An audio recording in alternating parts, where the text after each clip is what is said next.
Smart ലേണിങ്ങിൻ്റെ പുതിയൊരു വീഡിയോയിലോട്ട് എല്ലാവർക്കും സ്വാഗതം. അപ്പോൾ ലാഭവും നഷ്ടവും എന്ന് പറയുന്ന ടോപ്പിക്കിൻ്റെ ലാസ്റ്റ് പാർട്ട് വീഡിയോ ആണ് ഇത്. അപ്പോൾ നമ്മളൊരു 4 പാർട്ടിലായിട്ട് ഒരു 8 ടൈപ്പ് ചോദ്യങ്ങൾ ഓൾറെഡി പഠിച്ചു കഴിഞ്ഞു. അപ്പോൾ ഈ ഒരു പാർട്ടിൽ നമ്മളൊരു 7 ടൈപ്പ് ചോദ്യങ്ങൾ പഠിക്കും. ഓക്കെ അല്ലേ? 7 ടൈപ്പ് ചോദ്യങ്ങൾ. അപ്പോൾ വീഡിയോയുടെ ലെങ്ത് എത്ര ഉണ്ടാവുമെന്ന് എനിക്കറിയത്തില്ല. അപ്പോൾ എല്ലാവരും വീഡിയോ മുഴുവനായിട്ട് കാണാൻ ശ്രമിക്കുക. കാരണം ഏറ്റവും ഇമ്പോർട്ടൻ്റ് ആയിട്ടുള്ള, അതായത് ലാഭവും നഷ്ടവും എന്ന് പറയുന്ന ടോപ്പിക്കിൽ ഏറ്റവും ഇമ്പോർട്ടൻ്റ് ആയിട്ടുള്ള ഒരു 7 ടൈപ്പ് ചോദ്യങ്ങളാണ് ഇപ്പോൾ പറയുന്നത്. ഓക്കെ അല്ലേ? അപ്പോൾ വീഡിയോ മുഴുവനായിട്ട് കാണാൻ ശ്രമിക്കുക. പിന്നെ നമ്മൾ നേരെ വീഡിയോയിലോട്ട് പോവുകയാണ്. അതിനു മുമ്പ് നമ്മുടെ ചാനൽ ആദ്യമായിട്ട് കാണുന്ന ആരെങ്കിലും ഉണ്ടെങ്കിൽ ഒന്ന് സബ്സ്ക്രൈബ് ചെയ്തേക്കുക. അതുപോലെ തന്നെ വീഡിയോ ഇഷ്ടമാവുകയാണെങ്കിൽ ഒന്ന് വീഡിയോ ലൈക്ക് ചെയ്യുക. അതുപോലെ തന്നെ നിങ്ങളുടെ കമൻറ്റുകൾ അല്ലെങ്കിൽ നിങ്ങളുടെ അഭിപ്രായങ്ങൾ എന്തായിട്ട് രേഖപ്പെടുത്തുക, കമൻ്റായിട്ട് രേഖപ്പെടുത്തുക. ക്ലിയർ അല്ലേ? അപ്പോൾ ടൈപ്പ് 9 ഒന്നാമത്തെ ചോദ്യം: ഒരു വാച്ച് 2600 രൂപയ്ക്ക് വിൽക്കുമ്പോഴുള്ള ലാഭവും അതേ വാച്ച് 2200 രൂപയ്ക്ക് വിൽക്കുമ്പോഴുള്ള നഷ്ടവും തുല്യമായാൽ ആ വാച്ചിൻ്റെ വാങ്ങിയ വില എന്ത്? അപ്പോൾ നമുക്ക് മനസ്സിലായി, ഇവിടെ കണ്ടുപിടിക്കേണ്ടത് വാങ്ങിയ വില എന്തെന്നാണ് കണ്ടുപിടിക്കേണ്ടത്.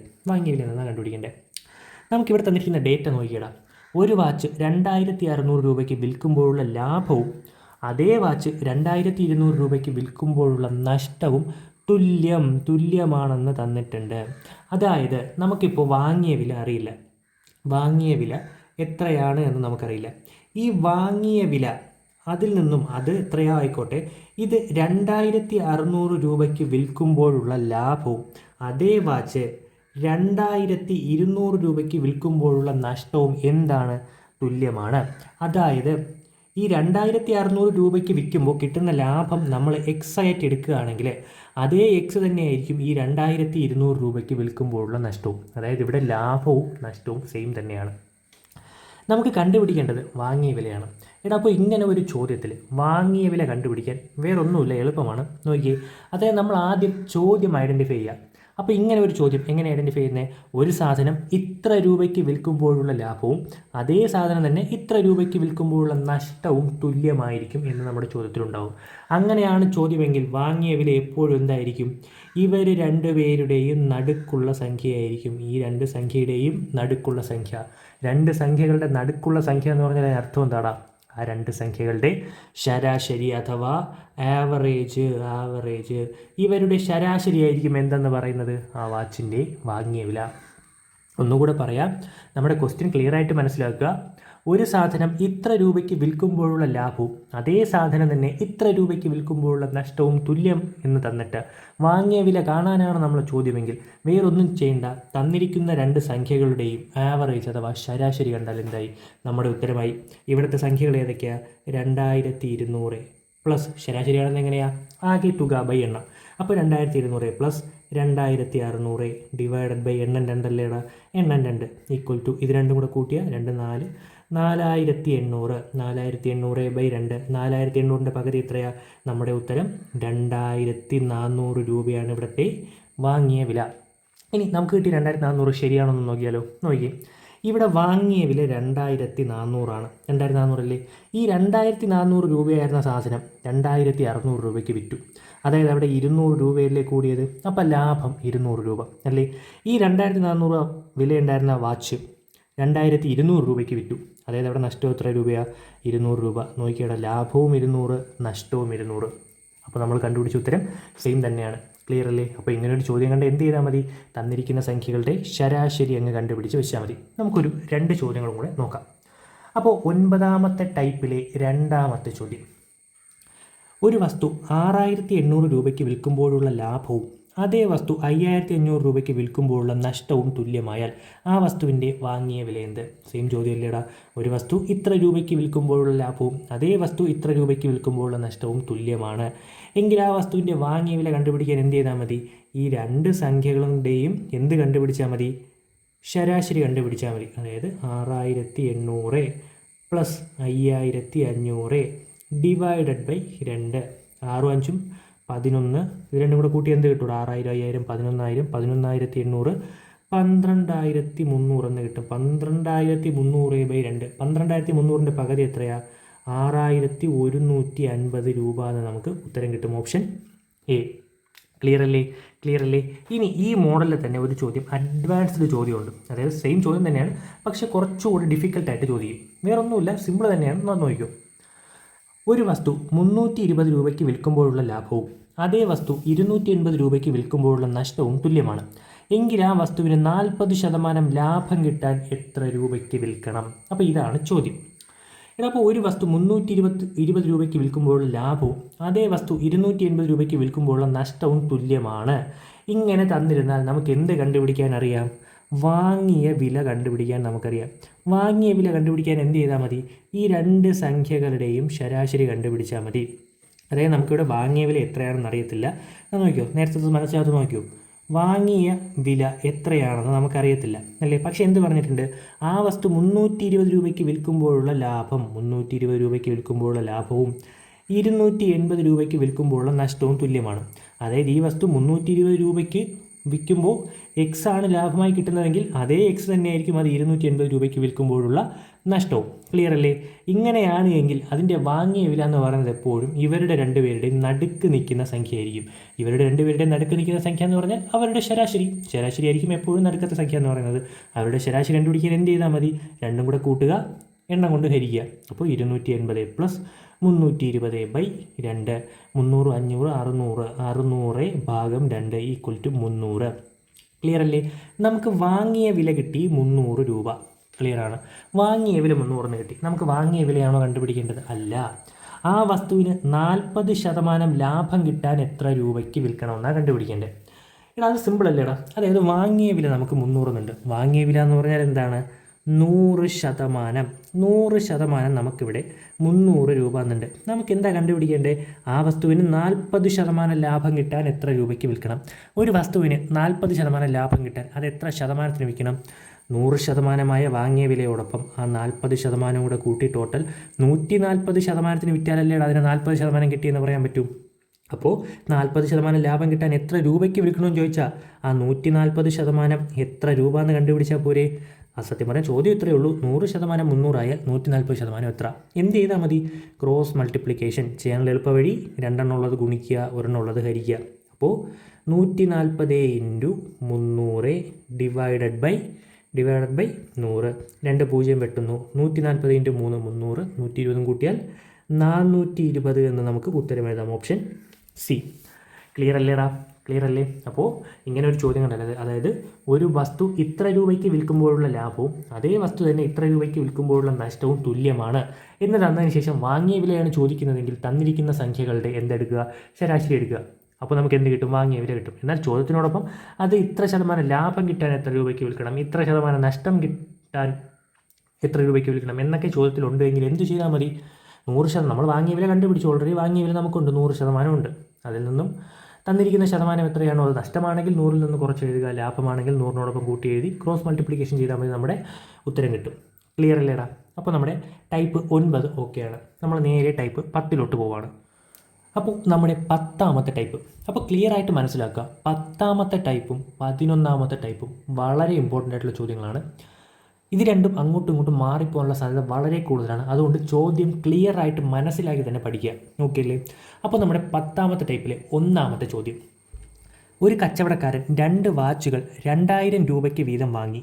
ആദ്യത്തേത് 10% ലാഭത്തിനും രണ്ടാമത്തേത് 10% നഷ്ടത്തിനും വിറ്റാൽ അയാൾക്കുണ്ടാകുന്ന ലാഭം ഓർ നഷ്ടം എത്ര ശതമാനം? ഇവിടെ നോക്കിയേ, ഒരു കച്ചവടക്കാരൻ 2 വാച്ചുകൾ 2000 രൂപ വീതം വാങ്ങി. 2000 രൂപ വീതം, ഇവിടെ ഒരു വിലയ്ക്കൊന്നും കൂടെ ഉണ്ട്. 2000 രൂപ വീതം വിലയ്ക്ക് വാങ്ങി. അപ്പോൾ നമുക്കിവിടെ തന്നിരിക്കുന്നത് വാങ്ങിയ വിലയാണ്. ഇവിടെ കൃത്യമായിട്ട് മനസ്സിലാക്കുക, കച്ചവടക്കാരൻ 2 വാച്ചുകൾ 2000 രൂപ വീതം വിലയ്ക്ക് വാങ്ങി. അതായത് രണ്ടിനും കൂടെ 2000 അല്ല, ഒരു വാച്ചിന് 2000 കൊടുത്ത് 2 വാച്ച് മേടിച്ചു. അതായത് ആദ്യത്തെ വാച്ചിന് 2000 കൊടുത്തു, അതുപോലെ തന്നെ മറ്റൊരു വാച്ചും 2000 കൊടുത്ത് മേടിച്ചു. അങ്ങനെ 2 വാച്ചുകൾ അയാൾ മേടിച്ചു. ക്ലിയർ അല്ലേ? അതേ നമുക്കിവിടെ തന്നിരിക്കുന്നത് 2000 2000 4000, ടോട്ടൽ 4000 രൂപ അയാൾ വാച്ച് മേടിക്കാൻ വേണ്ടി എന്ത് ചെയ്തു? മുടക്കി. ക്ലിയർ അല്ലേ? അപ്പോൾ അതായത് ആ വാച്ചിൻ്റെ വാങ്ങിയ വിലയാണ് എന്തെന്ന് പറയുന്നത് 4000 രൂപ. ക്ലിയർ അല്ലേടാ?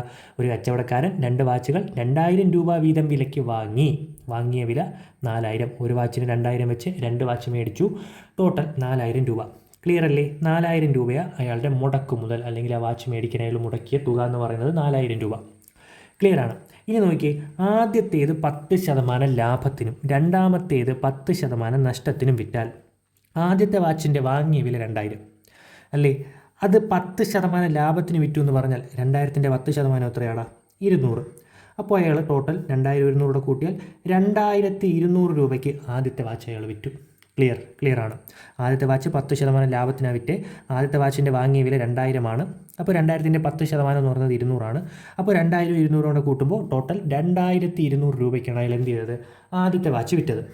രണ്ടാമത്തെ വാച്ചിൻ്റെയും വാങ്ങിയ വില 2000 എന്നാൽ രണ്ടാമത്തേത് 10% നഷ്ടത്തിനാണ് വിറ്റ്. അപ്പോൾ 2000-ൻ്റെ 10% എത്രയാടാ? 2000-ൻ്റെ 10% നമുക്കറിയാം 200 അപ്പോൾ 2000-ന് 10% നഷ്ടമാണെന്ന് പറഞ്ഞാൽ ഈ 2200 കുറച്ചല്ലേ കൊടുത്തേ? 2200 കുറച്ച 1800 രൂപ. അപ്പോൾ അയാൾ ആദ്യത്തെ വാച്ച് 2200 രൂപയ്ക്കും വിറ്റു, രണ്ടാമത്തെ വാച്ച് 1800 രൂപയ്ക്കും വിറ്റു. അപ്പോൾ ഈ രണ്ട് വാച്ചുകളും വിറ്റപ്പോൾ ടോട്ടൽ അയാൾക്ക് എത്ര രൂപ കിട്ടിയടാ? 2200 1800 കൂട്ടിയാൽ 4000 രൂപ കിട്ടി തിരിച്ച്, അല്ലേ? അപ്പോൾ അയാൾ മുടക്കിയ തുക 4000 രൂപ, അയാൾക്ക് തിരിച്ച് കിട്ടിയ തുകയും 4000 രൂപ. അങ്ങനെയാണെങ്കിൽ അവിടുത്തെ ലാഭം ഓർ നഷ്ടം എത്ര ശതമാനവും ചോദിച്ചാൽ നമ്മൾ എന്തെന്ന് പറയും? ലാഭവുമില്ല നഷ്ടവുമില്ല. ക്ലിയർ അല്ലേ? അപ്പോൾ ഈ ഒരു ചോദ്യം ക്ലിയറായിട്ട് മനസ്സിലാക്കുക. അതായത് ഒരു കച്ചവടക്കാരൻ രണ്ട് സാധനങ്ങൾ ഇത്ര രൂപ വീതം വിലയ്ക്ക് അയാൾ മേടിക്കുന്നു. ക്ലിയർ അല്ലേ?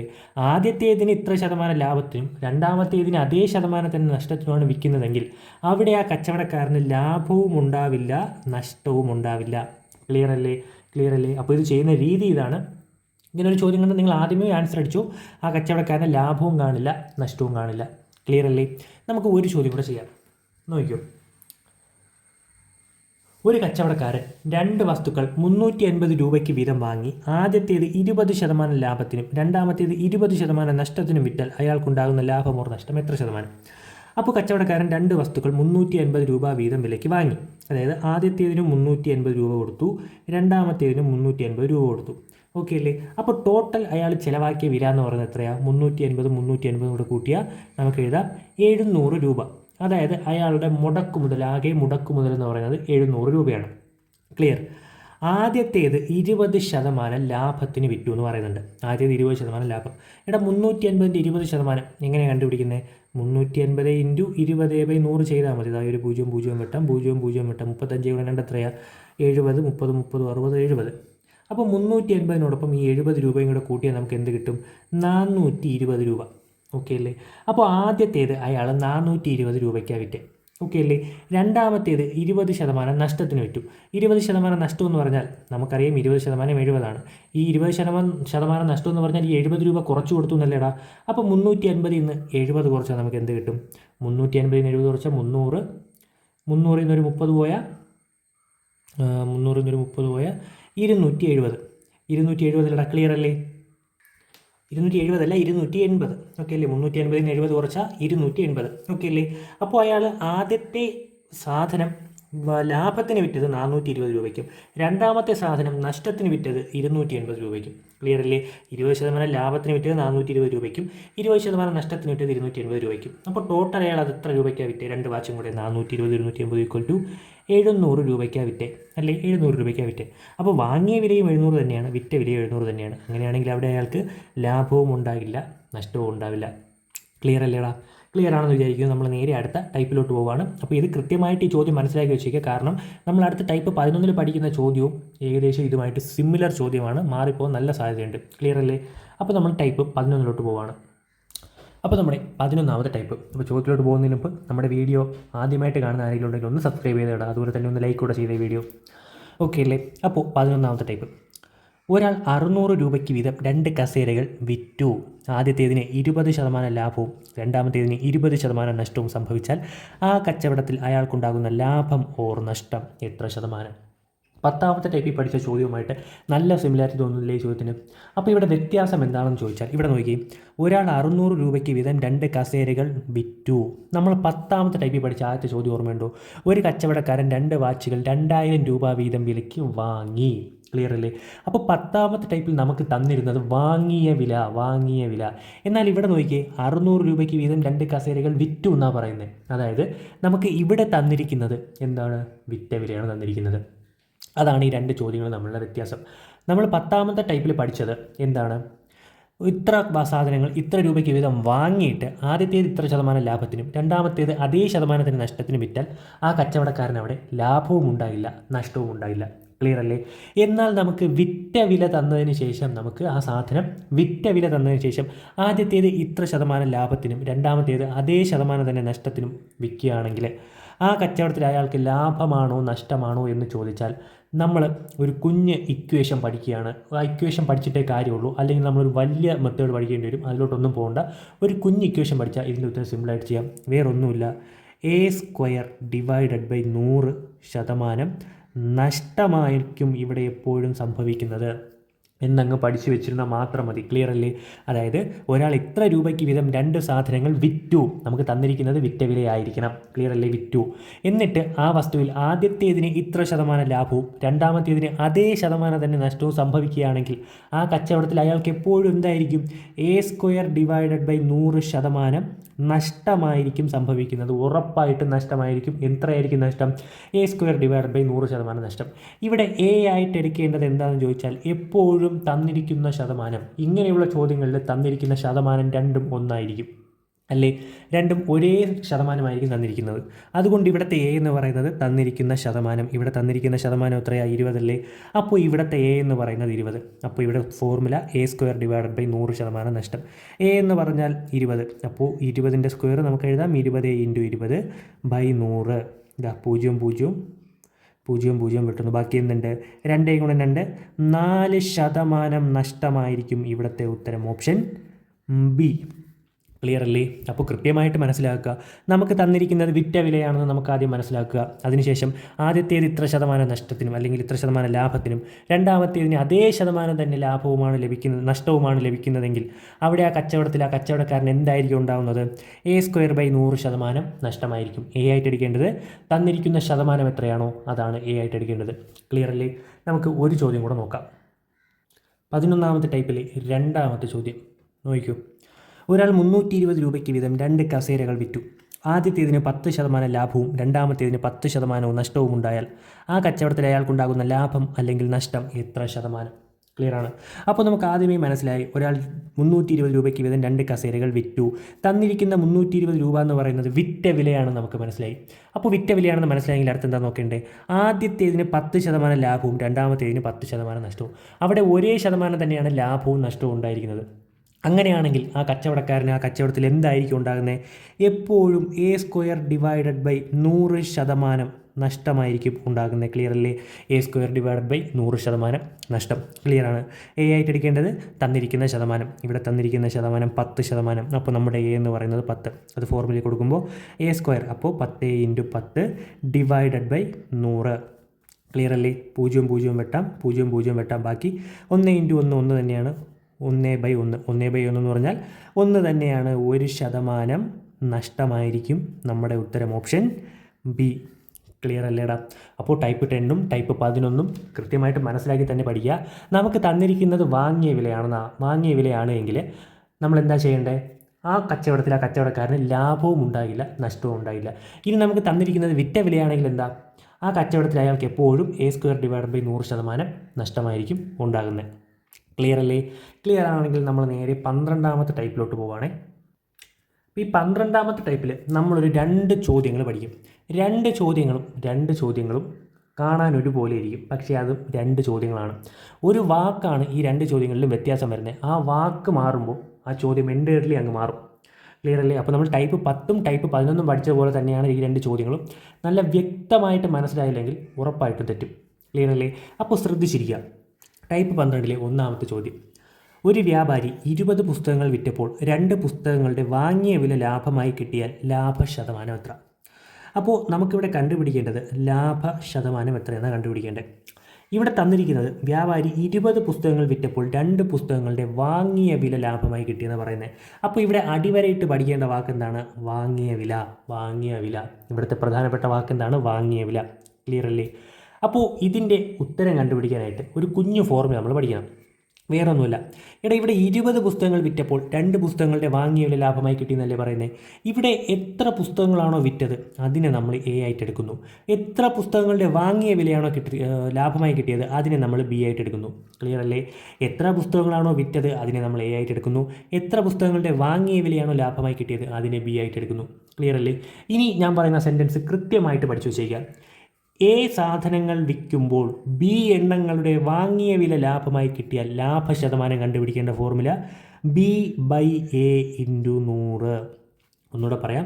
എ സാധനങ്ങൾ വിൽക്കുമ്പോൾ ബി എണ്ണങ്ങളുടെ വാങ്ങിയ വിലയാണ് ലാഭമായി കിട്ടുന്നതെങ്കിൽ ലാഭശതമാനം കണ്ടുപിടിക്കേണ്ട ഫോർമുല B/A/100. എ ആയിട്ട് എടുക്കേണ്ടത് എത്ര പുസ്തകങ്ങളാണോ വിൽക്കുന്നത്, ഇവിടെ എത്ര പുസ്തകങ്ങളാണ് വിറ്റ് 20, അപ്പോൾ ഇവിടുത്തെ എ എന്ന് പറയുന്നത് 20. ബി ആയിട്ട് എടുക്കേണ്ടത് എത്ര പുസ്തകങ്ങളുടെ വാങ്ങിയ വിലയാണ് ലാഭമായി കിട്ടിയത് 2. അപ്പോൾ നമുക്ക് എയും കിട്ടി ബിയും കിട്ടി. ഫോർമുല കൊടുക്കാമല്ലോ, B/A/100. അപ്പോൾ 2A/A20 ഇൻറ്റു 100. എന്താ 0 വെട്ടാം, 2 വെട്ടിയാൽ ബാക്കി എന്തുണ്ടാ 10% ഇവിടുത്തെ എന്തെന്ന് പറയുന്നത് ലാഭശതമാനം. Option B. ക്ലിയർ അല്ലേ? ക്ലിയർ ആയിട്ട് മനസ്സിലാക്കുക. ഒന്നുകൂടെ പറയാം. എ സാധനങ്ങൾ വിൽക്കുമ്പോൾ ബി എണ്ണങ്ങളുടെ വാങ്ങിയ വിലയാണ് ലാഭമായി കിട്ടുന്നതെങ്കിൽ ലാഭശതമാനം B/A/100. നോക്കി, 20 സാധനങ്ങൾ വിറ്റപ്പോൾ എ 20, 2 പുസ്തകങ്ങളുടെ വാങ്ങിയ വില ലാഭമായി കിട്ടി ബി 2. ക്ലിയർ അല്ലേ? B/A/100 നമുക്ക് എന്ത് കിട്ടും? 10% എന്ന് ഉത്തരം കിട്ടും. അപ്പോൾ ഇവിടെ നമ്മൾ പഠിക്കേണ്ട വാക്ക് എന്താണ്? വാങ്ങിയ വില. ക്ലിയർ അല്ലേ? അപ്പോൾ നമ്മൾ നേരെ ടൈപ്പ് 12 രണ്ടാമത്തെ ചോദ്യം. ഇവിടെ നമുക്ക് എന്താണ് വ്യത്യാസം നോക്കാം. ഒരു വ്യാപാരി 20 പുസ്തകങ്ങൾ വിറ്റപ്പോൾ 2 പുസ്തകങ്ങളുടെ വിറ്റ വില ലാഭമായി കിട്ടിയ ലാഭശതമാനം എത്ര? അപ്പോൾ ഇവിടെയും നമുക്ക് ലാഭശതമാനം തന്നെയാണ് കണ്ടുപിടിക്കേണ്ടതല്ലേ. പക്ഷേ ഇവിടെ എന്താണ് മറ്റേ ചോദ്യത്തിൽ നിന്നുള്ള വ്യത്യാസം? വിറ്റ വില നേരത്തെ തന്നിരിക്കുന്നത് 2 പുസ്തകങ്ങളുടെ വാങ്ങിയ വില ലാഭമായി കിട്ടിയെന്ന, എന്നാൽ ഇവിടെ പറഞ്ഞിരിക്കുന്നത് 2 പുസ്തകങ്ങളുടെ വിറ്റ വില ലാഭമായി കിട്ടിയെന്നാണ് പറഞ്ഞിരിക്കുന്നത്. അപ്പോൾ കൃത്യമായിട്ട് മനസ്സിലാക്കുക. ഇവിടെ നമ്മൾ നേരത്തെ പറഞ്ഞ അതേ സെയിം മെത്തേഡ് തന്നെയാണ് ഫോളോ ചെയ്യുന്നത്. നമ്മുടെ ഇക്വേഷനിൽ മാത്രമേ ചെറിയൊരു വ്യത്യാസം വരുന്നുള്ളൂ. ഇവിടെയും നമ്മൾ എത്ര പുസ്തകങ്ങളോ അല്ലെങ്കിൽ എത്ര സാധനങ്ങളാണോ വിറ്റത് അതിനെ നമ്മൾ എ ആയിട്ട് എടുക്കുന്നു. എത്ര സാധനങ്ങളുടെ വിറ്റ വിലയാണോ നമുക്ക് ലാഭമായി കിട്ടിയത് അതിനെ നമ്മൾ ബി ആയിട്ട് എടുക്കുന്നു. ക്ലിയർ അല്ലേ? ക്ലിയർ ആണ്. നമ്മുടെ നേരത്തെ അതേ സെൻറ്റൻസ് ഒന്നുകൂടെ ഒന്ന് ആലോചിച്ച്. എ സാധനങ്ങൾ വിൽക്കുമ്പോൾ ബി എണ്ണങ്ങളുടെ വിറ്റ വിലയാണ് നമുക്ക് ലാഭമായി കിട്ടുന്നത് എങ്കിൽ, ഒന്നുകൂടെ, എ സാധനങ്ങൾ വിൽക്കുമ്പോൾ ബി എണ്ണങ്ങളുടെ വിറ്റ വിലയാണ് നമുക്ക് ലാഭമായി കിട്ടുന്നതെങ്കിൽ ലാഭശതമാനം കണ്ടുപിടിക്കേണ്ട ഫോർമുലയാണ് B/A-B/100. B/A-B/100. ക്ലിയർ അല്ലേ? അപ്പോൾ എ ആയിട്ട് എടുക്കേണ്ടത് നമ്മൾ എത്ര പുസ്തകങ്ങളാണ് വിറ്റ ഇവിടെ 20. ബി ആയിട്ട് എടുക്കേണ്ടത് നമ്മൾ എത്ര പുസ്തകങ്ങളുടെ വിറ്റ വിലയാണ് നമുക്ക് ലാഭമായി കിട്ടിയത് 2. എയും ഉണ്ട് ബിയും ഉണ്ട്. കൃത്യമായി മനസ്സിലാക്കുക. എ സാധനങ്ങൾ വിൽക്കുമ്പോൾ ബി എണ്ണങ്ങളുടെ വിറ്റ വിലയാണ് നമുക്ക് ലാഭമായി കിട്ടുന്നതെങ്കിൽ ലാഭശതമാനം കണ്ടുപിടിക്കേണ്ട ഫോർമുല B/A-B/100. അപ്പോൾ ബി എന്ന് പറയുന്നത് നമുക്കറിയാം 2 ഡിവൈഡഡ് ബൈ എ എന്ന് പറയുന്നത് 20 ആണ്. -2 ഇൻറ്റു 100 ഈക്വൽ ടു 2/18 ഇൻറ്റു 100. 2ഉം 18ഉം വെട്ടാം, 1 9. ബാക്കി എന്തുണ്ട്? 100 ഡിവൈഡ് ബൈ 9. 100ന് 9 കൊണ്ട് ഹരിക്കാമല്ലോടാ. 100 ഭാഗം 9. 1 9 9 ശിഷ്ടം 1. 0 ഇറക്കുന്നു. 1 9 9 ശിഷ്ടം 1. ഇതിനെ നമ്മൾ എന്തായിട്ട് എഴുതുന്നു? മിശ്രഭിന്ന രൂപത്തിൽ എഴുതുന്നു. ഹരണഫലം പൂർണ്ണസംഖ്യയായിട്ട് എഴുതുക. എത്രയാണോ ശിഷ്ടം അത് അംശത്തിൽ എഴുതുക. ഏത് സംഖ്യ കൊണ്ടാണോ ഹരിച്ചത് അത് ഛേദത്തിൽ എഴുതുക. 11/9 നമ്മുടെ ഉത്തരം ഓപ്ഷൻ ബി. ക്ലിയർ അല്ലേ? അപ്പോൾ 2 ചോദ്യങ്ങളും മാറിപ്പോകരുത്. അപ്പോൾ നമുക്ക് തന്നിരിക്കുന്നത് അല്ലെങ്കിൽ എ സാധനങ്ങൾ, അല്ലെങ്കിൽ ഞാൻ ആ ഇക്വേഷൻ ആ ഒരു സ്റ്റേറ്റ്മെൻറ്റ് ഇവിടെ ഞാൻ എഴുതിക്കാം. എടാ എ സാധനങ്ങൾ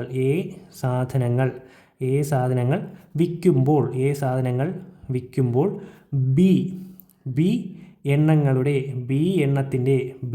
എണ്ണത്തിൻ്റെ എടാ വാങ്ങിയ വിലയാണ് ലാഭമായി വരുന്നതെങ്കിൽ ഫോർമുല എന്താണ്? B/A/100. വിറ്റ വിലയാണ് ലാഭമായി വരുന്നതെങ്കിൽ ഫോർമുല എന്താണ്? B/A-B/100. ക്ലിയർ അല്ലേ? എ എന്ന് പറയുന്നത് എപ്പോഴും എത്ര സാധനങ്ങളാണോ വിറ്റത് അത് എ, എത്ര സാധനങ്ങളുടെ വാങ്ങിയ വില ഓർ വിറ്റ വിലയാണ് ലാഭമായി കിട്ടിയത് അത് ബി. ക്ലിയർ അല്ലേ? ക്ലിയർ ആണെന്ന് വിചാരിക്കുന്നു. അങ്ങനെയാണെങ്കിൽ നമ്മൾ നേരെ ഇങ്ങോട്ട് പോവുകയാണ്, നമ്മുടെ 13ാമത്തെ ടൈപ്പിലോട്ട് പോവുകയാണ്. അപ്പോൾ 13ാമത്തെ ടൈപ്പിലെ ആദ്യത്തെ ചോദ്യം. ഒരു കച്ചവടക്കാരൻ അയാളുടെ കൈവശമുള്ള വസ്തുവിൻ്റെ 80% 10% ലാഭത്തിനും ബാക്കി 20% ലാഭത്തിനും വിറ്റാൽ ആകെ എത്ര ശതമാനം ലാഭം? അപ്പോൾ ചോദ്യം കാണുമ്പോൾ വിചാരിക്കും ഇതെന്തോ ഒരു വലിയ ചോദ്യമാണ്, എന്തൊക്കെയോ വലിയ രീതിയിൽ പഠിക്കാനുണ്ടെന്നൊക്കെ തോന്നും. പക്ഷേ ഇതൊന്നുമില്ല, സിമ്പിൾ ചോദ്യമാണ്. ഒരൊറ്റ കാര്യം മനസ്സിലാക്കിയാൽ മാത്രം മതി, സിമ്പിളായിട്ട് ചെയ്യാം. ഓക്കെ, ഇവിടെ നോക്കി. ഒരു കച്ചവടക്കാരൻ അയാളുടെ കൈവശമുള്ള വസ്തുവിൻ്റെ, അപ്പോൾ ഒരു കച്ചവടക്കാരൻ്റെ കയ്യിലൊരു വസ്തു ഇരിക്കുമ്പോൾ ആ വസ്തുവിന് എപ്പോഴും എന്ത് വാല്യൂ ഉണ്ടാവും? 100% വാല്യൂ ഉണ്ടാവും അല്ലേ? 100%മാണ് വാങ്ങിയ വില. കച്ചവടക്കാരൻ്റെ കയ്യിലിരിക്കുമ്പോൾ എന്താണ്? വാങ്ങിയ വിലയാണ്. വാങ്ങിയ വില തന്നെയാണ് 100%. അപ്പോൾ വാല്യൂ 100%. അത് നമുക്കറിയാം, ക്ലിയറാണ്. ഈ 100%-ലിരിക്കുന്ന വസ്തുവിൻ്റെ 80%, ഈ 100%-ലിരിക്കുന്ന വസ്തുവിൻ്റെ 80% അയാൾ 10% ലാഭത്തിന് വിറ്റു. ക്ലിയർ അല്ലേ? അപ്പോൾ ടോട്ടൽ 100%ത്തിലാണ് ആ വസ്തു ഇരിക്കുന്നത്. ആ 100%-ൽ 80% അയാൾ 10% ലാഭത്തിന് വിറ്റു. സ്റ്റേറ്റ്മെൻറ്റ് ക്ലിയർ ആയിട്ട് മനസ്സിലാക്കുക. ഓക്കെ അല്ലേ? അപ്പോൾ 100%-ൽ 80% പോയി, 100%-ൽ 80 പോയാൽ ബാക്കി എന്തുണ്ടാ? ബാക്കി 20% ഉണ്ട്. ക്ലിയർ അല്ലേ? ബാക്കി 20% ഉണ്ട്. ഈ 20% അയാൾ 20% ലാഭത്തിന് വിറ്റു. 20% അയാൾ 20% ലാഭത്തിന് വിറ്റു. ക്ലിയർ അല്ലേ? ഒന്നുകൂടെ പറയാം. ഒരു കച്ചവടക്കാരൻ അയാളുടെ കൈവശമുള്ള വസ്തുവിൻ്റെ വാല്യൂ എപ്പോഴും എന്തായിരിക്കും? 100% ആയിരിക്കും. ക്ലിയറാണ്. ഈ 100%-ലിരിക്കുന്ന വസ്തുവിൻ്റെ 80% എന്താ എഴുതി? ഈ 80% അയാൾ 10% ലാഭത്തിന് വിറ്റു. 80% 10% ലാഭത്തിന് വിറ്റു. ക്ലിയറാണ്. അപ്പോൾ 100%-ൽ നിന്ന് 80% പോയി. 100%-ൽ നിന്ന് 80% പോയ ബാക്കി എന്തുണ്ട്? 20% ബാക്കിയുണ്ട്. അതാണ് ഈ ബാക്കി 20%. ഈ 20% അയാൾ 20% ലാഭത്തിനാണ് വിറ്റ്. നമ്മളിത് എഴുതി 20%. ക്ലിയർ അല്ലേ? എങ്കിൽ നമ്മൾ കണ്ടുപിടിക്കേണ്ടത് ആകെ എത്ര ശതമാനം ലാഭം എന്നല്ലേ. ഇതിനെന്ത് ചെയ്താൽ മതി? 80%-ൻ്റെ 10%വും 20%-ൻ്റെ 20% കണ്ടുപിടിച്ച് കൂട്ടിയാൽ പോലെടാ. എന്തായി? ആകെ എത്ര ശതമാനം ലാഭം എന്ന് കിട്ടത്തില്ലേ? കിട്ടും. എടാ 80%-ൻ്റെ 10% എത്രയാണ്? ഒരു 0 അങ്ങ് വെട്ടിയാൽ മതി, 8. 20%-ൻ്റെ 20% എത്രയാണ്? 0 വെട്ടുന്നു, 2 2 4. ക്ലിയർ അല്ലേ? അപ്പോൾ 80%-ൻ്റെ 10% നമുക്ക് കിട്ടി 8%, 20%-ൻ്റെ 20% 4%. ഇനി ഇതിങ്ങനെ ചെയ്യാൻ അറിയാത്തവർ നോക്കിയോ. 80%-ൻ്റെ 10% എങ്ങനെയാണ് കണ്ടുപിടിക്കുന്നത് പറഞ്ഞുതരാം. ഇവിടെ 80% എന്ന് പറഞ്ഞാൽ എന്താ? 80/100 അല്ലേ? 80/100 ആണെന്ന് പറയുന്നത് 80%. അതായത് ഏതൊരു സംഖ്യയുടെയും ഛേദത്തിൽ എന്തിട്ട് കൊടുത്താൽ 100 ഇട്ട് കൊടുത്താൽ നമുക്കതിന് എന്തെന്ന് പറയാം? ശതമാനം എന്ന് പറയാം. അതായത് ഇപ്പോൾ x/100 എന്ന് നമ്മൾ എഴുതുകയാണെങ്കിൽ അതിനെ നമുക്ക് എന്തെന്ന് വിളിക്കാം? x% എന്ന് വിളിക്കാം. ക്ലിയർ അല്ലേ? x/100 എന്ന് എഴുതുകയാണെങ്കിൽ അതിനെ നമുക്ക് x% എന്ന് പറയാം. അപ്പോൾ 80%-നെ 80/100 എന്ന് പറയാം. അപ്പോൾ 80%-ൻ്റെ 10%, 80%-ൻ്റെ ഇൻ്റെ എന്ന് എവിടെ കണ്ടാലും ഓർമ്മിച്ചു, അതിൻ്റെ അർത്ഥം ഇൻറ്റു ഗുണനം എന്നാണ്. അപ്പോൾ 80%-ൻ്റെ 10% എന്ന് പറഞ്ഞാൽ 80/100 ഇൻറ്റു 10% എന്ന് പറഞ്ഞാൽ 10/100. എന്താ? 0 0 വെട്ടുന്നു, 0 0 വെട്ടുന്നു. ബാക്കി എന്തുണ്ട്? 8/100. ഇപ്പോൾ പറഞ്ഞതേ ഉള്ളൂ. ഏതൊരു സംഖ്യയുടെയും ഛേദത്തിൽ 100 വന്നാൽ അതിനെ നമുക്ക് ശതമാനമായിട്ട് എഴുതാം. അപ്പോൾ 8/100 8%. ഈ 8%-മാണ് ഇതാ എഴുതിയിരിക്കുന്നത് 8%. ക്ലിയർ അല്ലേ? അതുപോലെ 20%-ൻ്റെ 20%. 20% എന്ന് പറഞ്ഞാൽ 20/100. 20%-ൻ്റെ അതുകൊണ്ട് ഒരു ഇൻറ്റു വീണ്ടും 20%. 20/100. 0 0 വെട്ടുന്നു, 0 0 വെട്ടുന്നു. ബാക്കി എന്തുണ്ട്? 2 × 2 4. 4/100. 4/100 എന്ന് പറഞ്ഞാൽ 4%. ക്ലിയർ അല്ലേ? ക്ലിയർ ആണ്. അപ്പോൾ 8%-വും 4%. അപ്പോൾ ആദ്യത്തേതിന് അയാൾക്ക് 8% ലാഭം കിട്ടി, രണ്ടാമത്തേതിന് 4% ലാഭം കിട്ടി. അപ്പോൾ ടോട്ടൽ എത്ര ലാഭം എന്ന് ചോദിച്ചാൽ ഇത് രണ്ടും കൂടെ കൂട്ടിയാൽ പോരെ? 8ഉം 4ഉം കൂടെ കൂട്ടിയാൽ 12% ലാഭം. നമ്മുടെ ഉത്തരം ഓപ്ഷൻ എ. ക്ലിയർ അല്ലേടാ? ക്ലിയർ ആണെന്ന് വിചാരിക്കുന്നു. നമുക്ക് ഒരു ചോദ്യം കൂടെ ചെയ്യാം, അപ്പോൾ നല്ലപോലെ ക്ലിയർ ആവും. ഓക്കെ അല്ലേ? അപ്പോൾ 13ാമത്തെ ടൈപ്പിലെ രണ്ടാമത്തെ ചോദ്യം നോക്കിയോ. ഒരു കച്ചവടക്കാരൻ അയാളുടെ കൈവശമുള്ള വസ്തുവിൻ്റെ 40% 20% ലാഭത്തിനും ബാക്കി 5% ലാഭത്തിനും വിറ്റാൽ ആകെ എത്ര ശതമാനം ലാഭം? എടാ, അപ്പോൾ ഉത്തരത്തിലോട്ട് പോകുന്നതിന് മുമ്പ് ചിലർക്കെങ്കിലും ഇവിടെ പറ്റാവുന്നൊരു മിസ്റ്റേക്ക് ഞാൻ പറഞ്ഞു തരട്ടെ. അതായത് അവർ ചോദ്യം വായിക്കുന്നത് ഇങ്ങനെയായിരിക്കും: ഒരു കച്ചവടക്കാരൻ അയാളുടെ കൈവശമുള്ള വസ്തുവിൻ്റെ 40% 20% ലാഭത്തിനും ബാക്കി 5% ലാഭത്തിനും. അപ്പോൾ ഈ 5% ഈ ബാക്കിയുടെ കൂടെ ചേർത്ത് അങ്ങ് വായിക്കും, ബാക്കി 5% ലാഭത്തിനും. അപ്പോൾ അവർ വിചാരിക്കും അവിടെ എന്തോ ഒരു കാര്യം മിസ്സായിട്ടുണ്ടെന്ന് അങ്ങ് വിചാരിക്കും. ചിലരെങ്കിലും, എല്ലാവരുടെയും കാര്യമില്ല, ചിലരെങ്കിലും അങ്ങനെ ഒന്ന് വിചാരിക്കും. ഞാനും ആദ്യം ഈ ചോദ്യം കണ്ടപ്പോൾ ഞാനും അങ്ങനെയാണ് വിചാരിച്ചത്. അപ്പോൾ എന്നെ പഠിപ്പിച്ച സാറിനോട് ഞാൻ ചോദിച്ചു, എന്താ സാർ എന്തോ ഒരു മിസ്സിംഗ് ഇല്ലേ എന്ന് ചോദിച്ചു. അപ്പോൾ സാറാണ് പറഞ്ഞത് ഈ ബാക്കി കഴിഞ്ഞൊരു കോമയുണ്ട്, ഈ ബാക്കിയുടെ ചേർത്ത് 5% വായിക്കരുത്, ബാക്കി 5% ലാഭത്തിനും. അപ്പോൾ ഈ 5% ലാഭത്തിനും ഒരുമിച്ചാണ് വായിക്കേണ്ടത്. മനസ്സിലായോ? അങ്ങനെ വായിച്ചാലേ ഈ ക്വസ്റ്റ്യൻ നമുക്ക് മനസ്സിലാവത്തുള്ളൂ. ക്ലിയർ അല്ലേ? ക്ലിയർ ആണ്. അപ്പോൾ നമുക്ക് നേരെ ഉത്തരത്തിലോട്ട് പോകാം. ഒരു കച്ചവടക്കാരൻ അയാളുടെ കൈവശമുള്ള വസ്തുവിൻ്റെ, അപ്പോൾ അയാളുടെ കൈവശമുള്ള വസ്തുവിൻ്റെ വാല്യൂ എന്താണ്? നമുക്കറിയാം, 100% അല്ലേ? ഈ വസ്തുവിൻ്റെ 40%, ഈ വസ്തുവിൻ്റെ 40% അയാൾ 20% ലാഭത്തിന് വിറ്റു. 40% 20% ലാഭത്തിന് വിറ്റു. 100%-ൽ 40% പോയേ, ബാക്കി എന്തുണ്ട്? 60%. ഈ ബാക്കി അയാൾ 5% ലാഭത്തിന് വിറ്റു. ബാക്കി 5% ലാഭത്തിന് വിറ്റു. അതായത് 60% 5% ലാഭത്തിന് വിറ്റു. ക്ലിയർ ആണ്. ഇനി നമുക്ക് ആകെ ലാഭം എത്രയെന്ന് കണ്ടുപിടിക്കാൻ എന്ത് ചെയ്താൽ മതി? 40%-ൻ്റെ 20%വും 60%-ൻ്റെ 5%വും കണ്ടുപിടിച്ച് കൂട്ടിയാൽ പോരെ. എടാ, 40%-ൻ്റെ 20% എത്രയാണ്? 40%-ൻ്റെ 20% നമുക്ക് നേരത്തെ പോലെ തന്നെ കണ്ടുപിടിക്കാം. 40% എന്ന് പറഞ്ഞാൽ 40/100. ഇൻറ്റു അതിൻ്റെ 20% കണ്ടുപിടിക്കേണ്ടത് 20/100 0,0,0,0 വെട്ടാം 4 8/100 8/100 എന്ന് പറഞ്ഞാൽ നമുക്കറിയാം 8%. എടുത്തെഴുതുന്നു 8%. അപ്പോൾ 40ൻ്റെ 20% 8%. ഇവിടെ മറ്റു രീതിയിൽ ചെയ്യുന്നവർ അത് ചെയ്താൽ മതി. അതായത് 40ൻ്റെ 20% കണ്ടുപിടിക്കാൻ പറഞ്ഞാൽ നമ്മൾ എന്ത് ചെയ്യും? 40ൻ്റെ 10% എന്തെന്ന് എഴുതും? 4. 10% 4 20% വിട്ട് അതുപോലെ ചെയ്താൽ മതി. ഇത് സാധാരണ ചെയ്യേണ്ട രീതിയാണ് ഇതെന്ന് പറയുന്നത് കേട്ടോ. എളുപ്പവഴിയിൽ ചെയ്താൽ മതി. ക്ലിയർ അല്ലേ? ഇനി 60ൻ്റെ 5%. 60ൻ്റെ 5% നമുക്കറിയാം 3 തന്നെയാണ്. 60ൻ്റെ 10% 6 ആയിരിക്കും. അങ്ങനെയാണെങ്കിൽ 5% എത്രയാണ്? 3%. ക്ലിയർ അല്ലേ? അത് അങ്ങനെ കണ്ടുപിടിക്കാൻ അറിയാത്തവർ നോക്കിക്കോ. 60% എന്ന് പറഞ്ഞാൽ 60/100. 60ൻ്റെ 5% അല്ലേ? അപ്പോൾ ഇൻറ്റു 5/100. ഈ 0,0,0 വെട്ടാം. 5ഉം 10ഉം വെട്ടുന്നു. 5ഉം 10ഉം വെട്ടിയാൽ 1 5 2 5 10 2ഉം 6ഉം വെട്ടാം 3 3/100 എന്ന് പറഞ്ഞാൽ എന്ത് തന്നെയാണ്? 3%. അപ്പോൾ ആദ്യത്തേതിന് 8% ലാഭം കിട്ടി, രണ്ടാമത്തേതിന് 3% ലാഭം കിട്ടി. ആകെ എത്ര ശതമാനം ലാഭം ചോദിച്ചാൽ 2ഉം കൂടെ കൂട്ടുക. 8 3ഉം കൂടെ കൂട്ടിയാൽ നമ്മുടെ ഉത്തരം 11%. Option B. ക്ലിയർ അല്ലേ? നമ്മുടെ 13ാമത്തെ ടൈപ്പ് ക്ലിയർ അല്ലേടാ? ക്ലിയർ ആണെന്ന് വിചാരിക്കുന്നു. നമ്മൾ നേരെ നമ്മുടെ 14ാമത്തെ ടൈപ്പിലോട്ട് പോവുകയാണേ. ഇപ്പോൾ 14ാമത്തെ ടൈപ്പിലെ ആദ്യത്തെ ചോദ്യം. ഒരു സാധനം 10% നഷ്ടത്തിലും 20% നഷ്ടത്തിലും വിറ്റ വിലകൾ തമ്മിലുള്ള വ്യത്യാസം 500 രൂപയായാൽ വിറ്റ വിലകൾ തമ്മിലുള്ള അംശബന്ധം എന്ത്? അപ്പോൾ ക്ലിയർ ആയിട്ട് മനസ്സിലാക്കുക. നമുക്കിവിടെ കണ്ടുപിടിക്കേണ്ടത് അംശബന്ധമാണ്. അംശബന്ധമാണ് കണ്ടുപിടിക്കേണ്ടത് എന്നൊരു ചോദ്യത്തിലുണ്ട് എങ്കിൽ ഇവിടെ തന്നിരിക്കുന്ന വ്യത്യാസം, ഈ തുക എന്നൊക്കെ പറയുന്നത് വെറുതെ നമ്മളെ കൺഫ്യൂസ് ചെയ്യാൻ വേണ്ടി തന്നിരിക്കുന്നതാണ്. അതിനൊന്നും അവിടെ ഒരു പ്രാധാന്യവും കൊടുക്കരുത്. മനസ്സിലായോ? അതൊന്നും വായിക്കുകയോ ചെയ്യരുത്. അംശബന്ധമാണ് കണ്ടുപിടിക്കേണ്ടതെങ്കിൽ അങ്ങോട്ട് തിരിഞ്ഞു നോക്കുകയോ ചെയ്യരുത്. നമുക്കിവിടെ ആകെപ്പാടെ വേണ്ടത്, ചിലപ്പോൾ ഇവിടെ നമുക്ക് തന്നിരിക്കുന്നത് 10% നഷ്ടത്തിനും 20% നഷ്ടത്തിനും, ചിലപ്പോൾ 10% ലാഭം 20% നഷ്ടം, അല്ലെങ്കിൽ ലാഭം രണ്ടും ലാഭം രണ്ടും നഷ്ടം, അല്ലെങ്കിൽ ഒരെണ്ണം ലാഭം ഒരെണ്ണം നഷ്ടം, അങ്ങനെയൊക്കെ ചോദ്യത്തിൽ തന്നിരിക്കത്തുള്ളൂ. അത് മാത്രം നോക്കിയാൽ നമുക്കത് ആവശ്യം. ഓക്കെ അല്ലേ? ഈ വ്യത്യാസം, തുക, ഇതൊക്കെ തന്നിരിക്കുന്നത് ആ ചോദ്യം ഉണ്ടാക്കുന്നത് നമ്മളെ പറ്റിക്കാൻ വേണ്ടി വെറുതെ ഇട്ടേക്കുന്നതാണെന്ന് മനസ്സിലാക്കുക. ക്ലിയർ അല്ലേ? അംശബന്ധം കണ്ടുപിടിക്കേണ്ട ചോദ്യമാണെങ്കിൽ മാത്രം, അല്ലാതെ വേറെ എന്തെങ്കിലും ആണെങ്കിൽ അതിനൊക്കെ പ്രാധാന്യം കാണും. ക്ലിയർ അല്ലേ? ക്ലിയർ ആണ്. അപ്പോൾ ഇവിടെ എങ്ങനെയാണ് ചെയ്യേണ്ടതെന്ന് ചോദിച്ചാൽ ഒന്നുമില്ല, സിമ്പിൾ ഒരൊറ്റ സ്റ്റെപ്പ് നോക്കിയോ. ഒരു സാധനം 10% നഷ്ടത്തിന്, അതായത് നമുക്കറിയാം വാങ്ങിയ വില 100%.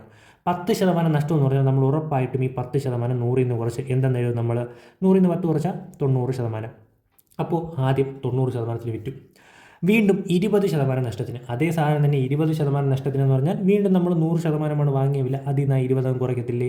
20% കുറച്ച് നമുക്ക് എഴുതാം 80%. കാര്യം കഴിഞ്ഞു. നടുക്കൊരു ഈസ്റ്റ് ഇട്ട് കൊടുത്താൽ മതി. നമ്മുടെ ഉത്തരം 90/80. 2 0 അങ്ങ് വെട്ടി കൊടുത്താൽ എഴുതാം 9/8 നമ്മുടെ ഉത്തരം. ഇത്രയേ ഉള്ളൂ കാര്യം. അപ്പോൾ 100%, അതായത് തന്നിരിക്കുന്നത് നഷ്ടമാണ് എങ്കിൽ 100%ൽ നിന്ന് കുറച്ചെഴുതുക, തന്നിരിക്കുന്നത് ലാഭമാണെങ്കിൽ 100%നോട് കൂട്ടി എഴുതുക. രണ്ട് സംഖ്യകളുടെ ഇടയ്ക്ക് എന്തിടുക? ഒരു അംശബന്ധത്തിന് സിമ്പൽ ഇടുക. കാര്യം കഴിഞ്ഞു. അത്രയേ ഉള്ളൂ. 9/8 നമ്മുടെ ഉത്തരം. ഒന്നുകൂടെ പറയുകയും ചോദ്യം തന്നെ. ഒരു സാധനം 10% നഷ്ടം. 10% നഷ്ടം എന്ന് പറഞ്ഞാൽ നമ്മൾ 100ൽ നിന്ന് കുറച്ച് എന്താണെന്ന് എഴുതും? 90 എന്ന് എഴുതും. ഈസ്റ്റു അടുത്ത് 20% നഷ്ടം. 20% നഷ്ടം എന്ന് പറഞ്ഞാൽ വീണ്ടും 100ൽ നിന്ന് 20 കുറയ്ക്കുന്നു. എത്രയാ? 80. 90/80. 0 0 രണ്ട് സൈഡിലും ഉണ്ടെങ്കിൽ കട്ട് ചെയ്ത് കളയുക. രണ്ട് സൈഡിലും കിടക്കുന്ന സംഖ്യകളെ ഏതെങ്കിലും പൊതുവായിട്ടൊരു സംഖ്യ കൊണ്ട് ചെറുതാക്കാൻ പറ്റും നോക്കുക. 9 കിട്ടും. ഒരിക്കലും പറ്റത്തില്ല. നമ്മുടെ ഉത്തരം 9/8 തന്നെയാണ്. ക്ലിയർ അല്ലേ? ഇത്രയേ ഉള്ളൂ. ഇത് പിന്നെ വേറൊന്നും ആലോചിച്ചുകൊണ്ട് നിൽക്കരുത്. ഇത്രയേ ഉള്ളൂ. നമുക്ക് ഒരു ചോദ്യം കൂടെ ചെയ്യാം. നോക്കിക്കോ. ഒരു സാധനം 40% ലാഭത്തിനും 50% ലാഭത്തിനും വിറ്റ വിലകൾ തമ്മിലുള്ള വ്യത്യാസം 235 ആയാൽ വിറ്റ വിലകൾ തമ്മിലുള്ള അംശബന്ധം എത്ര? അംശബന്ധമാണ് കണ്ടുപിടിക്കേണ്ടത്. ഈ വ്യത്യാസമൊന്നും അങ്ങോട്ട് നോക്കുകയേ ചെയ്യരുത്. ആദ്യം എന്താ നോക്കേണ്ടത്? ആദ്യം ആ സാധനം 40% ലാഭത്തിന്. 40% ലാഭം എന്ന് പറഞ്ഞാൽ നമുക്കറിയാം 100%നോടൊപ്പം കൂട്ടി നമുക്ക് എഴുതാം 140%. ഈസ്റ്റു രണ്ടാമത് 50% ലാഭം. 50% ലാഭം എന്ന് കണ്ടാൽ 100%നോടൊപ്പം കൂട്ടി എഴുതുക. 100 + 50 150%. കഴിഞ്ഞു. 140/150. 2 0 അങ്ങ് വെട്ടിക്കളയാം. 14ഉം 15ഉം ഏതെങ്കിലും പൊതുവായിട്ടൊരു സംഖ്യ കൊണ്ട് ചെറുതാക്കാൻ പറ്റുമോ? പറ്റത്തില്ല. നമ്മുടെ ഉത്തരം 14/15. ഇത്രയേ ഉള്ളൂ. Option A. ക്ലിയർ അല്ലേ? ക്ലിയർ ആണെന്ന് വിചാരിക്കുന്നു. നമ്മൾ നേരെ നമ്മുടെ 15ാമത്തെ ടൈപ്പിലോട്ട് പോവുകയാണേ. നമ്മുടെ 15ാമത്തെ ടൈപ്പ്. ഒരു കച്ചവടക്കാരൻ കുറച്ച് ഓറഞ്ചുകൾ 11 എണ്ണം 10 രൂപ നിരക്കിൽ വാങ്ങി 10 എണ്ണം 11 രൂപ നിരക്കിൽ വിറ്റാൽ ലാഭശതമാനം എത്ര? അപ്പോൾ ഈ ചോദ്യം എന്ന് പറയുന്നത് PSC ഒരുപാട് തവണ ചോദിച്ചിട്ടുള്ള ചോദ്യം, ഇനിയും ഒരുപാട് തവണ ചോദിക്കുന്ന ചോദ്യം, ലാഭവും നഷ്ടവും എന്ന് പറയുന്ന ടോപ്പിക്കിലെ ഏറ്റവും ഇമ്പോർട്ടൻ്റ് ആയിട്ടുള്ള ചോദ്യം. അപ്പോൾ ഇത് എങ്ങനെയാണ് ചെയ്യുന്നത് എന്ന് നമുക്ക് നോക്കാം. അപ്പോൾ ഇതിന് വേറൊന്നുമില്ല. ഒരു കച്ചവടക്കാരൻ കുറച്ച് ഓറഞ്ചുകൾ 11 എണ്ണം 10 രൂപ നിരക്കിൽ. അപ്പോൾ നമുക്ക് ആദ്യം ഒരു എണ്ണവും തന്നിട്ടുണ്ട്, ഒരു രൂപയും തന്നിട്ടില്ലേ? അപ്പോൾ നമ്മൾ 2 കോളമാക്കുക. അതായത് ഒരു കോളത്തിൽ എണ്ണം, ഒരു കോളത്തിൽ തുക അല്ലെങ്കിൽ രൂപ അല്ലെങ്കിൽ നമുക്ക് എന്തെന്ന് എഴുതാം, വില എന്നെഴുതാം. ക്ലിയർ അല്ലേ? നോക്കിയേ, ആദ്യം അയാൾ 11 എണ്ണം 10 രൂപ നിരക്കിൽ വാങ്ങി, എടുത്ത് എഴുതിയേ. അടുത്ത് നോക്കിയേ, 10 എണ്ണം 11 രൂപ നിരക്കിൽ വിറ്റു. അടുത്ത എണ്ണത്തിൻ്റെ താഴെ വീണ്ടും എന്ത് എഴുതുന്നു, 10 എണ്ണം 11 രൂപ നിരക്കിൽ വിറ്റു. ഇങ്ങനെ ആദ്യം എടുത്ത് എഴുതുക. ഇങ്ങനെ എടുത്ത് എഴുതാൻ ഒരു ബുദ്ധിമുട്ടും ഇല്ലല്ലോ. പക്ഷേ എഴുതുമ്പോൾ കൃത്യമായിട്ട് ശ്രദ്ധിക്കണം. എണ്ണം എഴുതുമ്പോൾ എണ്ണത്തിൻ്റെ താഴെ എണ്ണം തന്നെ വരണം, വിലയുടെ താഴെ വില തന്നെ വരണം. അത് മാറിയാൽ കയ്യിൽ നിന്ന് പോവും. ക്ലിയർ അല്ലേ? അപ്പോൾ 11 എണ്ണം 10 രൂപ നിരക്കിൽ വാങ്ങി, 10 എണ്ണം 11 രൂപ നിരക്കിൽ വിറ്റു. ഇത്ര എഴുതാൻ സിമ്പിളാണ്. ഇത്രയും എഴുതി വെച്ചിട്ട് എന്താ ചെയ്യേണ്ടതെന്നറിയോ? ഒന്നുമില്ല, ഇവിടെ വെച്ചങ്ങ് ക്രോസ് മൾട്ടിപ്ലിക്കേഷൻ ചെയ്യുക. ക്രോസ് മൾട്ടിപ്ലിക്കേഷൻ ചെയ്യുമ്പോൾ പ്രധാനമായും നമ്മൾ ശ്രദ്ധിക്കേണ്ട കാര്യം എന്താണെന്ന് വെച്ചാൽ, ഇതും കൂടെ ഗുണിച്ച് ഇവിടെ എഴുതുക. അതായത് ഇതും കൂടെ ഗുണിച്ച് ഇവിടെ എഴുതുക. 11 കൂടെ ഗുണിച്ച് 121 ഈ സൈഡിൽ എഴുതുക. ഇതും കൂടെ ഗുണിച്ച് ഈ സൈഡിൽ എഴുതുക. 10 × 10 100. ക്ലിയർ അല്ലേ? ക്രോസ് മൾട്ടിപ്ലിക്കേഷൻ ചെയ്യുമ്പോൾ ഇതാണ് സത്യം പറഞ്ഞാൽ ക്രോസ് മൾട്ടിപ്ലിക്കേഷൻ്റെ യഥാർത്ഥ റൂൾ എന്ന് പറയുന്നത്. ഇതും കൂടെ ഗുണിക്കുക, ഇതും കൂടെ ഗുണിക്കുക. ക്ലിയർ അല്ലേ? അപ്പോൾ ഇതും കൂടെ ഗുണിക്കുന്നത് വലത് സൈഡിൽ എഴുതുക, ഇതും കൂടെ ഗുണിക്കുന്നത് ഈ സൈഡിൽ എഴുതുക. ക്ലിയർ അല്ലേ? ക്ലിയർ ആണെങ്കിൽ ദാ ഇവിടെ ഒരൊറ്റ കാര്യം കൂടെ, ഇമ്പോർട്ടൻ്റ് ആയിട്ടുള്ള ഒറ്റ കാര്യം, എണ്ണത്തിൻ്റെ താഴെ കിട്ടുന്ന സംഖ്യയായിരിക്കും എപ്പോഴും എന്തെന്ന് പറയുന്നത്, വാങ്ങിയ വില. എണ്ണത്തിൻ്റെ താഴെ കിട്ടുന്ന സംഖ്യ ഏതാണോ അതാണ് വാങ്ങിയ വില. അങ്ങനെയാണെങ്കിൽ ഈ വിലയുടെ താഴെ കിട്ടുന്നത് എന്തായിരിക്കും, വിറ്റ വില. കാര്യം കഴിഞ്ഞു. സിമ്പിളാണ്, ഇത്രയേ ഉള്ളൂ. വാങ്ങിയ വില, എണ്ണത്തിൻ്റെ താഴെ കിട്ടുന്നത് വാങ്ങിയ വില, വിലയുടെ താഴെ കിട്ടുന്നത് വിറ്റ വില. ക്ലിയർ അല്ലേ? അപ്പോൾ നമ്മൾ ആദ്യം 2 ടേബിൾ ആക്കുന്നു. എണ്ണത്തിനൊരു ടേബിൾ, വിലയ്ക്കൊരു ടേബിൾ, എന്നിട്ട് രണ്ടും എടുത്തിരുന്നു. 11 എണ്ണം 10 രൂപ നിരക്കിൽ, 10 എണ്ണം 11 രൂപ നിരക്കിൽ വിറ്റു. അതിനുശേഷം ക്രോസ് മൾട്ടിപ്ലിക്കേഷൻ ചെയ്യുന്നു. ക്രോസ് മൾട്ടിപ്ലിക്കേഷൻ ചെയ്യുമ്പോൾ ശ്രദ്ധിക്കേണ്ടത് എന്താ, ഇതും കൂടെ ഗുണിച്ച് ഇവിടെ എഴുതുക, ഇതും കൂടെ ഗുണിച്ച് ഇവിടെ എഴുതുക. അടുത്ത പ്രധാനപ്പെട്ട കാര്യം, എണ്ണത്തിൻ്റെ താഴെ വരുന്നത് എപ്പോഴും എന്തായിരിക്കും, വാങ്ങിയ വില. അത് എഴുതുമ്പോൾ മാറിപ്പോകരുത്. എണ്ണത്തിൻ്റെ താഴെ വിറ്റ വിലയൊന്നും എഴുതി വെക്കരുത്, എങ്കിൽ ഒരു ഉറപ്പായിട്ട് തെറ്റും. എണ്ണത്തിൻ്റെ താഴെ വരുന്നത് എപ്പോഴും വാങ്ങിയ വില, വിലയുടെ താഴെ വരുന്നത് എപ്പോഴും വിറ്റ വില. ഇത്രയും നമുക്ക് കിട്ടി. എടാ, വാങ്ങിയ വിലയും നമുക്കുണ്ട്, വിറ്റ വിലയും നമുക്കുണ്ട്. ഇനി ലാഭശതമാനം കണ്ടുപിടിക്കാൻ എന്തെങ്കിലും ബുദ്ധിമുട്ടുണ്ടോ? വാങ്ങിയ വിലയും വിറ്റ വിലയും ഉണ്ടെങ്കിൽ ലാഭശതമാനം കണ്ടുപിടിക്കാൻ എന്ത് ചെയ്താൽ മതി, ലാഭം ഡിവൈഡഡ് ബൈ വാങ്ങിയ വില ഇൻറ്റു 100 ഈക്വൽ ടു ലാഭം എത്രയാണ്, വിറ്റ വിലയും വാങ്ങിയ വിലയും തമ്മിലുള്ള വ്യത്യാസമായിരിക്കും ലാഭം. 100 121 തമ്മിലുള്ള വ്യത്യാസം എത്രയാണ്, 21 ഡിവൈഡഡ് ബൈ വാങ്ങിയ വില എന്ന് പറയുമ്പോൾ 100 ഇൻറ്റു ഒരു 100 കൂടെ ഉണ്ട്. എന്താ, 100 വെട്ടാൻ നമ്മുടെ ഉത്തരം 21% ഇവിടുത്തെ ലാഭശതമാനം. Option A. ക്ലിയർ അല്ലേടാ?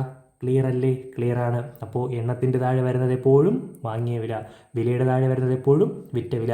ക്രോസ് മൾട്ടിപ്ലിക്കേഷൻ ചെയ്യുമ്പോൾ ഇതും കൂടെ ഗുണിച്ച് ഇവിടെ എഴുതുക, ഇതും കൂടെ ഗുണിച്ച് ഇവിടെ എഴുതുക. ക്ലിയർ അല്ലേ? നമ്മളൊരൊറ്റ ചോദ്യം കൂടെ നോക്കും, എന്നിട്ട് നമ്മൾ ലാഭവും നഷ്ടവും എന്ന് പറയുന്ന ടോപ്പിക് അങ്ങ് കംപ്ലീറ്റ് ചെയ്യാൻ പോവുകയാണ്. ലാസ്റ്റ് ചോദ്യം ഇങ്ങനെയാണ്. ഒരാൾ കുറച്ച് ആപ്പിളുകൾ 6 എണ്ണം 5 രൂപ നിരക്കിൽ വാങ്ങി 5 എണ്ണം 6 രൂപ നിരക്കിൽ വിറ്റാൽ ആ കച്ചവടത്തിൽ അയാൾക്കുണ്ടാകുന്ന ലാഭം എത്ര ശതമാനം? ക്ലിയർ ആണ്. അപ്പോൾ നമ്മുടെ ഫസ്റ്റ് സ്റ്റെപ്പ് എന്താണ്? ആദ്യം നമ്മൾ 2 ടേബിൾ അങ്ങ് ഉണ്ടാക്കുന്നു. ഒരു ടേബിളിൽ എണ്ണം, രണ്ടാമത്തെ ടേബിളിൽ വില അല്ലേ? 2 ടേബിൾ ഉണ്ടാക്കി. ഇനി നമ്മൾ ചോദ്യത്തിലോട്ട് നോക്കും. 6 എണ്ണം 5 രൂപ നിരക്കിൽ വാങ്ങി. അപ്പോൾ എണ്ണത്തിൽ ആദ്യം 6 എണ്ണം 5 രൂപ നിരക്കിൽ വാങ്ങി. അടുത്ത് നോക്കി, 5 എണ്ണം 6 രൂപ നിരക്കിൽ വിൽക്കുന്നു. അപ്പോൾ വീണ്ടും 5 എണ്ണം 6 രൂപ നിരക്കിൽ വിൽക്കുന്നു. അപ്പോൾ ഈ കച്ചവടത്തിൽ അയാൾക്കുണ്ടാകുന്ന ലാഭമാണ് കണ്ടുപിടിക്കേണ്ടത്. അതിനാദ്യം നമ്മൾ അടുത്ത സ്റ്റെപ്പ് എന്താ, ഇവിടെ ഇട്ടങ്ങ് ക്രോസ് മൾട്ടിപ്ലിക്കേഷൻ ചെയ്യുന്നു. ക്രോസ് മൾട്ടിപ്ലിക്കേഷൻ ചെയ്യുമ്പോൾ ഇതും കൂടെ ഗുണിച്ച് ഇവിടെ എഴുതുക. 5 × 5 25. ക്ലിയർ. ഇതും കൂടെ ഗുണിച്ച് ഇവിടെ എഴുതുക. 6 × 6 36. ക്ലിയർ അല്ലേ? ക്ലിയർ ആണ്. ഇനി മനസ്സിലാക്കേണ്ട പ്രധാന കാര്യം എന്താ, എണ്ണത്തിൻ്റെ താഴെ കിട്ടുന്ന സംഖ്യ എത്രയാണോ അതാണ് നമ്മുടെ വാങ്ങിയ വില. വിലയുടെ താഴെ കിട്ടുന്ന സംഖ്യ എന്താണോ അതാണ് നമ്മുടെ വിറ്റ വില. ക്ലിയർ അല്ലേ? എണ്ണത്തിൻ്റെ താഴെ കിട്ടുന്നത് എന്താണോ അത് വാങ്ങിയ വില, വിലയുടെ താഴെ കിട്ടുന്നത് എന്താണോ അത് വിറ്റ വില. വാങ്ങിയ വിലയും വിറ്റ വിലയും ഉണ്ടെങ്കിൽ ലാഭശതമാനം കണ്ടുപിടിക്കാൻ ലാഭശതമാനം ഈക്വൽ ടു ലാഭം ബൈ വാങ്ങിയ വില ഇൻറ്റു 100. എടാ, ഇവിടുത്തെ ലാഭം എത്രയാടാ? വാങ്ങിയ വിലയും വിറ്റ വിലയും തമ്മിലുള്ള വ്യത്യാസമില്ലേ? 25 36 തമ്മിലുള്ള വ്യത്യാസം എത്രയാണ്? 11 ഡിവൈഡഡ് ബൈ വാങ്ങിയ വില 25 ഇൻറ്റു 100. 25 100 വെട്ട 4. ബാക്കി എന്തുണ്ടാ? 11 × 4 നമുക്ക് എഴുതാം 44% നമ്മുടെ ലാഭശതമാനം. Option D. ക്ലിയർ അല്ലേ? അപ്പോൾ നമ്മുടെ ലാഭവും നഷ്ടവും എന്ന് പറയുന്ന ടോപ്പിക്ക് കംപ്ലീറ്റഡ് ആണ്. ഇത്രയും ചോദ്യങ്ങളെങ്കിലും അറിഞ്ഞിരിക്കുക. കംപ്ലീറ്റഡ്. ഓക്കെ അല്ലേ? അപ്പോൾ നമുക്കിനി ഏതൊക്കെയാണ് പഠിക്കാനുള്ളത്? ജ്യാമിതി എന്ന് പറയുന്ന ടോപ്പിക്ക് പഠിക്കാനുണ്ട്.